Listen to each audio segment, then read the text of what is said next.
Took a commanding 3-1 series lead on the road Friday night. Klay Thompson was back for the Warriors after missing Game 3. He combined with fellow Splash brother Steph Curry for 55 points. But it was Kawhi Leonard who dropped a game-high 36. The Raptors dominated the third quarter, outscoring the Warriors 37-21. Toronto now one win away from their first title in franchise history. Shannon, looking back, what was the biggest reason for Toronto's Game 4 win? Well, Kawhi, and I hate to be the bearer of bad news, Skip. Actually, I don't. But it was Kawhi, and you know it, because the game seemed to be getting out of hand in the first quarter, and he was able to keep them attached. They scored 17. Kawhi had 14 of those. And what we thought was going to probably be a mid-30-point first quarter for the Warriors, they were able to finally settle in and hold them to 23. And so what looked like a game that could possibly get out of hand, you go in the end of the first quarter, you're only up 6 points, 23-17. Now, even though Kawhi did not score in the second quarter, they found a way to limit the amount of damage that the Warriors could do. And so they go in at the half only down, 4 points. And if I'm Nick Nurse, I'm in the locker room, I'm telling them, look, guys, we shot 34% in the half. They shot 48%, and they're only up 4 points. They're in trouble. We got the best player on the planet that's playing right now, and he played like it. You know, Skip Bayless is going to tell you about the fourth quarter. Do you think Nick Nurse said that at halftime? Do you think he told him we got the best player? I don't think he said that. I'm sorry, I'm going to call you. You don't, Skip, you wasn't in the locker room. I wasn't in the locker room, but I had a birdie that was in the locker room, and this would. Go ahead. So Kawhi, but in the third quarter, the fourth quarter would not have even mattered had Kawhi not did what he did.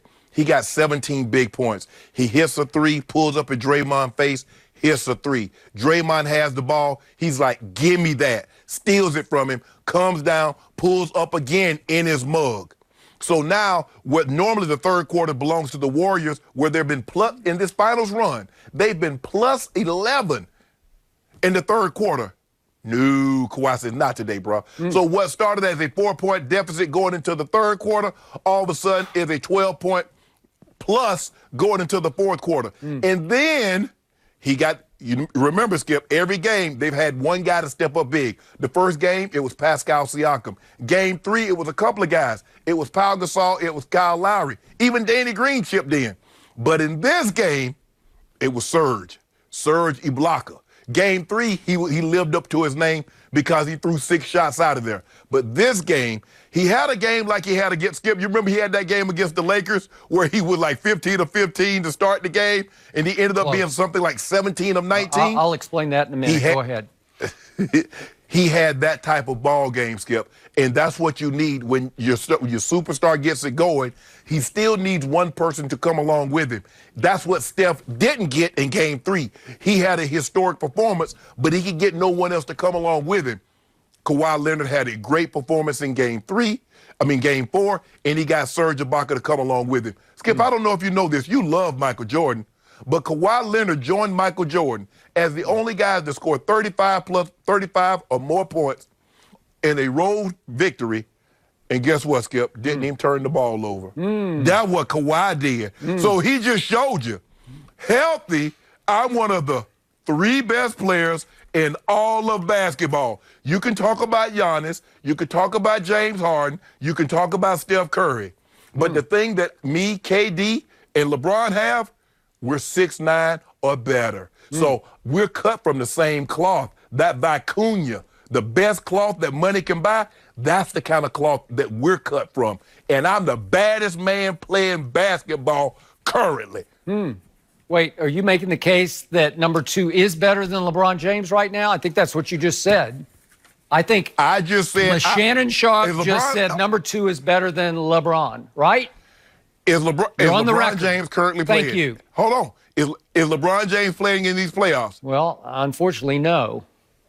Okay, so does that mean it's over? So in the playoffs. Wow. In the playoffs. I can't believe you admit that. Shocking. In the playoffs, Kawhi Leonard is the best player playing. LeBron, did you hear that? Do you realize, LeBron, no more DMs to Shannon? He just burned the bridge. See, I know what you're trying to do, Skip Bayless, but everybody heard the words that came out of my mouth. They heard it. I was abundantly, backtrack it, but it's unsuccessful. It's okay. Now it's my turn. I said I'm the baddest man currently playing in the playoffs. That's what I said. Yeah, you are. I think you're speaking for number 2. The point is, I will give you this. Number 2 played very well on Friday night because sometimes a bad guy has a good game. It happens because sometimes crime pays, and crime paid on Friday night again. Maybe it'll pay off in big dividends tonight. I don't know.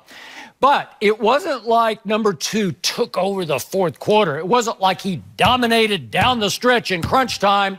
Number 2 in the fourth quarter on Friday night took a total of 2 shots. Grand total, 2 shots, and he made 1 of them. That's it. Whoop-de-doo. Mm-hmm. Wow, way to go. What about the third quarter? So I will give you this. Golden State was up 4 at halftime, and right out of the box, right out of halftime, number 2, with no real big pressure on him at that point, made 2 big threes. And I give you, those were 2 game-turning threes because they reversed the momentum.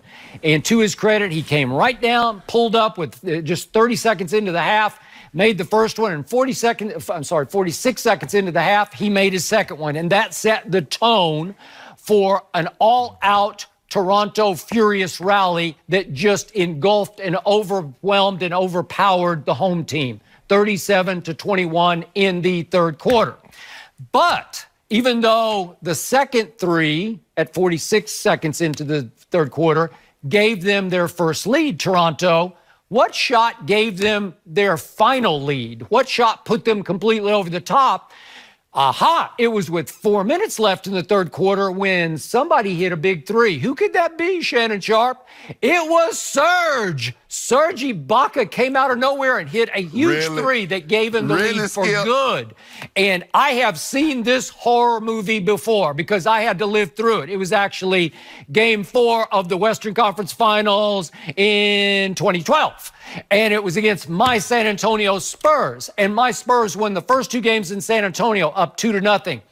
Oklahoma City barely squeaked out a win in Game 3 in Oklahoma City. So now it's still 2-1 San Antonio in Game 4. Turning point, pivotal game.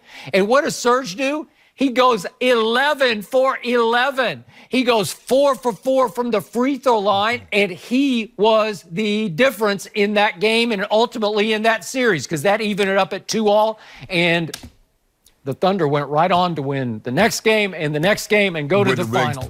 They won 4 away. Yep, and that was that. So once again, I saw the X factor on Friday night, the difference maker. The nuclear bench weapon was Serge Ibaka. He did it to me again. He scored 20 points in 20. I'm speaking. He scored 20 points in 22 minutes with 2 blocks. So number 2, let's see, he scored 36 in 41 minutes, almost twice the playing time of Serge Ibaka, as you called him. And yet Serge, the 20 and 22 minutes, that was the difference.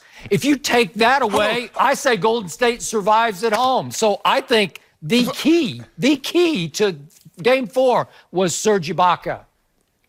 So in other words, the question Jen asked me, what was the biggest reason Toronto won Game 4? And you said it's Serge Ibaka over Kawhi? Yeah. Because every time I looked up again, I was rooting like crazy for Golden State.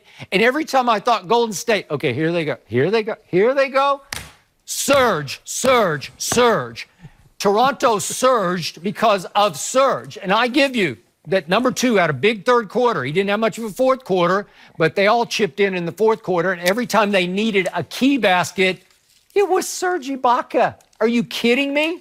And if you want to know the God's truth of what happened on Friday night, Golden State lost that game more than Toronto won that game because Golden State came out like I thought they would. And they just seized control right out of the box, right, to start the game.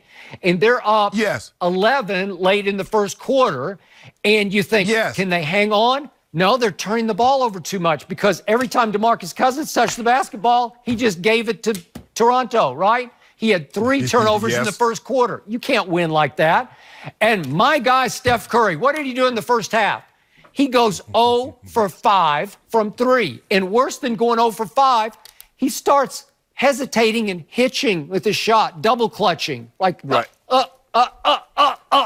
He seemed unsure. Unsure. He lost his confidence. Well, you could just tell by the end of the first quarter, the home team's got no shot here. There's no way they're going to hang on to an 11-point lead, and they didn't. They don't have a primary defender who's healthy on number 2, and if Steph is going to play like that and go 2 for 9 from 3, they're just going to lose. So I thought Ibaka was even better than number 2, and that Golden State was even worse than all of the above for Toronto. So in the end, I got to blame Toronto more than I can credit number 2 or even Ibaka. What do you mean you got to blame the Warriors more than you credit Ibaka? I blame Golden State. Yes, blame Golden State. Right. I'm sorry. But Skip, if you remember Game 2, it was a very similar situation between Game 2 and Game 4, is that Toronto got out to that big lead, and it was Klay Thompson that kept them attached because it looked like it was about to get out of hand, and Klay scores, 9 of their first 9 points. I think he ends the first quarter with 14 or 16 points, and so he kept them attached. That's what Kawhi did in Game 4, where you thought a game was going to get out of hand, he kept them attached. He scored 14 of their 17 points. But it was the third quarter. It was decisive third quarter because this is where Golden State normally steps on the gas and all you can see is their tail lights in the distance. But Kawhi said no. But he did, Skip, I would credit that. Serge Ibaka came along because Kawhi had 17 in the third quarter. Serge had, I think, 15 in the third quarter. And the next thing you know, 32 of their 37 points came from those 2 guys, and then Golden State didn't have anybody that can match that firepower. They needed Steph to come along with Klay like Serge came along with Kawhi. They didn't get that. Skip, at some point in time, there's a big difference. You see how those big threes that Quinn Cook was hitting? Because there was no pressure. Now you're being counted on. Now Alfonso McKinney is being counted on. Sean Livingston, look, he is what he is. He's a great guy to come in and play the point. But, Skip, who's he going to guard? You're asking him to guard Kawhi, or you're asking him to guard Siakam. No. They don't have anybody that could guard. And even if you get KD back, Skip, he can't guard Kawhi with that bum cap or whatever it is, the injury he has. I agree. But Kawhi, Skip, again, boy, he was at the Sydney Opera House again. That was a virtuoso, you know it. And I told you, they're starting to come with greater regularity. Really? You saw them a couple of times in Milwaukee. You saw them a couple of times against Philly. Skip, he's starting to feel this again, and you know what that means. Sort of like there's a great chance. Game 2 virtuoso, I don't think so. No. Fourth quarter virtuoso the other night, 1 basket, I don't think so. But here, let me ask you a question, Skip. If he'd had 5 baskets, if he lets Golden State do what they normally do come third quarter, where they've been plus 11 in the NBA Finals come third quarter, if he lets Golden State do that, I don't know if he can have a fourth quarter big enough to overcome, because remember, they already had a 4-point lead. So now if you let them do what they normally do, which is end up plus 11 throughout this finals run, is now you're down 15. So you're going to ask Kawhi to go for 30 in the fourth quarter? No. He said, I'm going to make the fourth quarter moot. It's going to be a moot point because I'm going to drop 17 on you. We're going to outscore you by 16. And then guess what? We're going back to Toronto. We're going to go back. And we won't be known as the baby dinosaurs ever again. Number 2 is often moot in the fourth quarter, unfortunately. And Steph Curry has been too often moot in the fourth quarter. If he had done to Toronto in any of these games what he did in games 5, 6 versus Houston and all 4 games against Portland, we would be having a different conversation. Do you remember what he did in the closeout game 6 at Houston? Yes. In the fourth quarter, he scored 23 points. That's one of those Steph flurries that you just can't overcome. It just shoots the life and the heart out of the opponent. And we have not seen one of those stretches yet from Steph Curry against this team. And Skip, to your point. But the Raptors have better defenders, Skip. The Raptors have better defenders than Portland. Okay, is he that guy or not? Is he that guy, or is he that guy who folded up against Kyrie and LeBron. Well, Skip, to your point about the Warriors being to blame, they shot 35.2% from three-point land, which is so uncharacteristic for them. Who would have thought we'd be talking about Golden State needing more offense? But perhaps maybe Kevin Durant causing some friction